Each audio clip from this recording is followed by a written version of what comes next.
Welcome to Kirak TV. ఈరోజు big boss హౌస్లో రెండు రకాలు జరిగాయి. అంటే ఎప్పుడు మనం బిగ్ బాస్ హౌస్ అంటేనే టాస్కులు, అరుపులు, గొడవలు ఇవి మాత్రమే చూస్తాం. అయితే ఈరోజు సెంటిమెంట్, ఎమోషన్ కూడా పండించారు. అలాగే టాస్కుల్లో వాళ్ళ రియల్ లైఫ్ అంటే వాళ్ళు నిజాలు అంటే నిజం చెప్తారు, అర్థం అంటే ట్రూత్ ఆర్ ఫాల్స్ అంటూ చెప్తూ ఉంటారు కదా, అటువంటివి కూడా ఆడించారు. ఏంటి ఏం జరిగింది అనేది కూడా ఈ వీడియోలో మనం తెలుసుకుందాం. వీడియోని పూర్తిగా చూడండి, మీకు అర్థమైపోతుంది. బిగ్ బాస్ అంటేనే కేవలం టాస్క్లు, అరుపులు, గొడవలు మాత్రమే కాదు, ఎమోషన్స్ కూడా. అందుకే ఫ్యామిలీ ఆడియన్స్ కూడా బిగ్ బాస్ బాగా కనెక్ట్ అవుతూ ఉంటారు. అంతేకాకుండా ప్రతి సీజన్లో ఇంట్లో వాళ్ళ నుంచి వచ్చే గిఫ్ట్లు కంటెస్టెంట్లకు ఇవ్వడం కామన్ అయిపోయింది. కానీ ఇప్పుడు బిగ్ బాస్ సీజన్ చివరిలో ఉంటే ఈ సర్ప్రైజ్ను అంటే ఇది ఎప్పుడు కూడా చివరిలో ఉంటుంది, ఈ సర్ప్రైజ్ ఫ్యామిలీ నుండి వచ్చేది. కానీ ఇప్పుడు ఈ రెండో వారమే మనకు వచ్చేసిందని చెప్పుకోవచ్చు.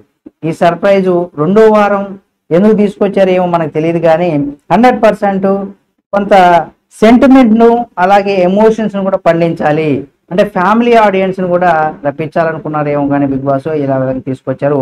13 మంది కంటెస్టెంట్లు 5గురు వాళ్ళ ఇంటి నుంచి వచ్చినటువంటి బహుమతులు పొందే అవకాశం కూడా ఇప్పుడు బిగ్ బాస్ కల్పించారు.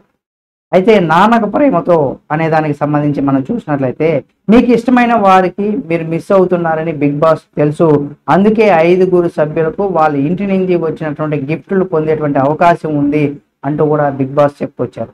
ఇలా చెప్పగానే నిఖిల్, ఆదిత్య, నైనిక, సీత, అభయ్ వంటిని ఇంటి నుంచి కూడా వచ్చినటువంటి బహుమతులను గార్డెన్ ఏరియాలో కూడా డిస్ప్లే చేశాడు బిగ్ బాస్. అయితే ఈ బహుమతులు అందుకొని వాళ్ళ 5 మంది ఎవరెవరు డిసైడ్ చేసినటువంటి అంటే 5గురు ఎవరు అనే డిసైడ్ చేసే పని కూడా మిగిలిన ఇంటి సభ్యులకు మాత్రమే ఆ బాధ్యతను ఇచ్చి ఒక మంచి ఫిట్టింగ్ అయితే పెట్టేశాడు ఇక్కడ బిగ్ బాస్ అని చెప్పుకోవచ్చు. ఇక ముందుగా నిఖిల్ తనకు వచ్చినటువంటి గిఫ్ట్ గురించి చెబుతూ బాగా ఎమోషనల్ అయ్యాడు. అది మా నాన్న షర్టు. నార్మల్గా అబ్బాయిలకి నాన్నకు హగ్గు ఇవ్వాలని ఇది ఉండదు, ఎప్పుడు కూడా హగ్గు ఇవ్వాలని కూడా ఉండదు. కాబట్టి ఆయనకి తెలియకుండా షర్ట్ దొంగతనం చేశా అంటూ కూడా నిఖిల్ కన్నీళ్ళు పెట్టుకున్నాడు.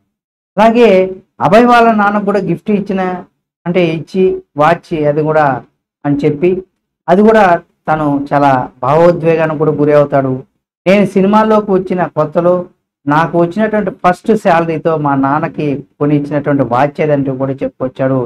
బతుకున్నంత కాలం నాన్నకు అదే వాచ్ పెట్టుకునేవారని కూడా అభయ్ ఎమోషనల్గా అవడం, సోనియా దగ్గరకు తీసుకుని వచ్చి అంటే సోనియా ఓదార్చింది కూడా. ఇక 5 ఏళ్ళు రిలేషన్షిప్లో ఉన్నటువంటి అబ్బాయి నన్ను వదిలి వెళ్ళిపోయిన తర్వాత నాకు ఒక ఫ్రెండ్ దొరికాడు, ఐ మిస్ యూ కుమార్ అంటూ కూడా ఒక బొమ్మను చూస్తూ కన్నీళ్లు పెట్టుకుంది సీత. ఇలా చాలా బాధ అంటే ఈ బాధలు మనం చాలా జనరల్గా సీరియల్లో, సినిమాలో మాత్రమే చూస్తుంటాం, ఈ రియాలిటీ షోలో పెద్ద చూడం. కానీ ఇక్కడ చూడాల్సినటువంటి పరిస్థితి వచ్చింది. బిగ్ బాస్ ఈ రకంగా కూడా చేశారని చెప్పుకోవచ్చు. ఇక ఒక రిలేషన్లో నుంచి కూడా నేను కోల్పోతున్నానంటే అది తన వల్లే అంటూ కూడా ఒక ఫ్రెండ్ ఇచ్చినటువంటి బొమ్మను చూస్తే ఆ బొమ్మని బిగ్ బాస్ హౌస్లోకి తీసుకొచ్చి ఆ బొమ్మను చూసినటువంటి నైనిక బాధపడుతుంది. ఇక ఆ పర్సన్ అది చూసి నీతో లైఫ్ లాంగ్ ఉండాలనుకుంటున్నా అంటూ కూడా తనకు అవకాశం ఇచ్చి ఆ త్యాగం చేసి సీతకు ఇచ్చినట్టుగా అభయ్ చెప్పినాడు. అలాగే నైనిక కోసం నిఖిల్ త్యాగం చేస్తాడు. ఇలా మనకు ఈ ప్రోమో చూస్తే కూడా అర్థమైపోతుంది, హౌస్లో కూడా అంత ఎమోషన్స్లో కూడా నిండిపోయారని కూడా చెప్పుకోవచ్చు. అంత ఎమోషన్స్ కూడా బిగ్ బాస్ హౌస్లోకి తీసుకొచ్చేసారని కూడా చెప్పుకోవచ్చు. ఇక మామూలుగా నిఖిల్ ఒడిలో పడుకొని సోనియా కన్నీళ్ళు పెట్టుకుంటుంది. అలాగే బిగ్ బాస్ ప్రోమో 3 కనుక మనం చూసినట్లయితే ప్రోమోలో కూడా మనకు ముందుగానే ప్రోమో రిలీజ్ చేస్తారు కాబట్టి కంటే ముందు తన కోసం ఇంటి దగ్గర నుండి వచ్చినటువంటి గిఫ్ట్ గురించి శేఖర్ భాష చెప్పడం, కుక్కపిల్ల ఫోటో చూపిస్తూ అది నా బుజ్జి కుక్కపిల్ల అంటూ కూడా దాని పేరు పప్పాయ అంటూ కూడా చెప్పాడు. అయితే ఇక సోనియా కోసం ఒక పిల్లో దిండు వచ్చింది, దీంతో ఐటమ్స్కి నేను ఎక్కువగా ఎమోషన్ కాను, మనుషులకే అంటూ కూడా సోనియా చెప్పుకొచ్చింది. వీళ్ళిద్దరు ఎవరో అంటే ఇక ఇద్దరిలో ఒకరు మాత్రమే తనకు వచ్చినటువంటి గిఫ్ట్ తీసుకునే అవకాశం ఉంటుంది కాబట్టి దాన్ని మిగిలిన కంటెస్టర్లకు డిసైడ్ చేస్తూ ఉంటారు. కాబట్టి తర్వాత మణికంఠ, ఆదిత్య ఇద్దరు నిల్చుంటారు. మణికంఠ కోసం వాళ్ళ అమ్మగారి చీర పంపించారు ఇంట్లో వాళ్ళు. అయితే దాన్ని సింపతి కోసం మాత్రం ఇవ్వకండి అంటూ కూడా మణికంఠ ముందే చెప్పేస్తాడు. మరోవైపు తండ్రి ఫోటోను చూసి ఎమోషనల్ అవుతాడు ఆదిత్య. నాలో ఉన్న చెడు అలవాట్లకు నేనే నేర్చుకున్నాను, కానీ మంచి ఏదైనా ఉంది అంటే అది ఆయన వల్లే అంటూ కూడా కన్నీళ్లు పెట్టుకుంటాడు ఆదిత్య. దీంతో వాళ్ళ నాన్న ఫోటో చూస్తేనే ఆయన అలా అవుతూ ఉంటాడు. అంటే కొద్దిగా ఎవరికైనా బాధ ఉంటుంది కాబట్టి అలా ఫీల్ అవుతూ ఉంటాడు. అది మీ దగ్గర ఉండాల్సిందే అంటూ కూడా ప్రేరణ అభయ్కి, అలాగే యష్మి, పృథ్వీ, సీత ఆదిత్య వైపు నిల్చుంటారు. తర్వాత నబీలు, పృథ్వీ వచ్చి తమకు వచ్చినటువంటి బహుమతుల గురించి చెప్తారు. మా నాన్నతో అది నాకు చివరి ఫోటో, కోవిడ్ వల్ల ఆయన చనిపోయారంటే కూడా నబీల్ చెప్పడం. ఇక తన తండ్రి చిన్ననాటి ఫోటోను చూస్తూ ఎప్పుడూ లేనిది ఒక ఎమోషన్ కూడా పృథ్వీ ఎమోషన్ అవుతాడు. నేను మా నాన్నతో కరెక్ట్గా మాట్లాడిందంటే ఆగస్టు 15వ తేదీన అంటూ కూడా పృథ్వీ ఏదో చెప్తాడు. అంటే ఆ రోజే వాళ్ళ నాన్న బర్త్డే అంటూ కూడా నబీల్ అంటాడు. దానికి అది మా నాన్న చనిపోయిన రోజు అంటూ కూడా పృథ్వీ భావోద్వేగానికి కూడా గురవుతాడు. ఇది విన్న వెంటనే పక్కనే ఉన్నటువంటి నబీల్తో పాటుగా కంటెస్టెంట్ అందరూ కూడా చాలా ఎమోషనల్ అవుతారు. నాన్న ఫోటో కూడా లేదు రీసెంట్గా అంటూ కూడా, అంటే వాళ్ళ నాన్న ఫోటో రీసెంట్ ఫోటో అయితే లేదు అంటూ కూడా ప్రేరణ కూడా ఏడుస్తుంది. ఈ ఫోటోలో నాకు, అంటే ఈ ఫోటో నాకు కావాలి, పెద్దనాన్నకి అది నీకు రావాలని నేను కోరుకుంటున్నాను అంటూ కూడా పృథ్వీ నిగిలిగి అంటాడు. అలానే సీత, అభయ్, సోనియా కూడా పృథ్వీకే ఓటేస్తారు.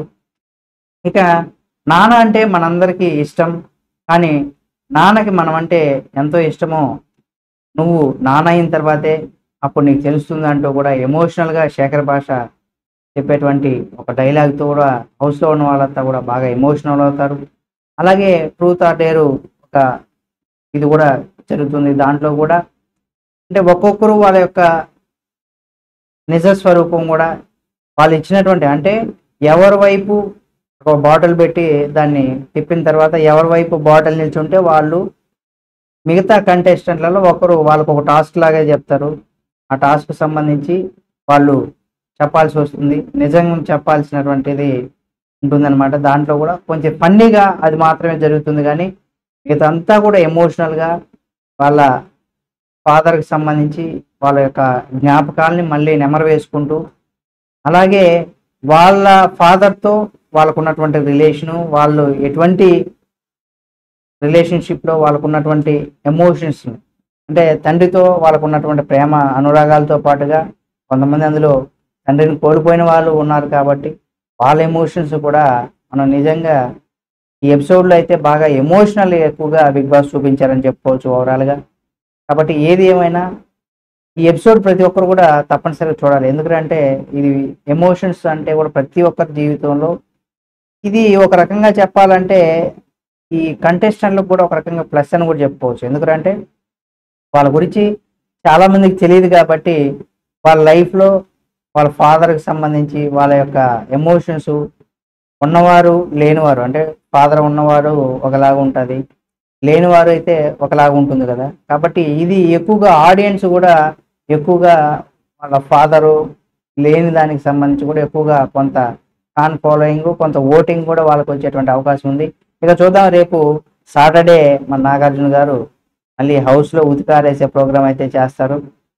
సండే వస్తే ఫండే, ఒకరు నామినేషన్లో నుండి ఒకరు హౌస్లో నుండి బయటకు వెళ్తారు. చూద్దాం ఏం జరుగుతుంది ఏమని. అలాగే బిగ్ బాస్కి సంబంధించి మరిన్ని అప్డేట్స్ మీ ముందుకు తీసుకొస్తుంది మన కిరాక్ టీవీ ఛానల్. కాబట్టి సబ్స్క్రైబ్ చేసుకొని పక్కనే ఉన్న బెల్ బటన్ ఒకటి మాత్రం మర్చిపోకండి.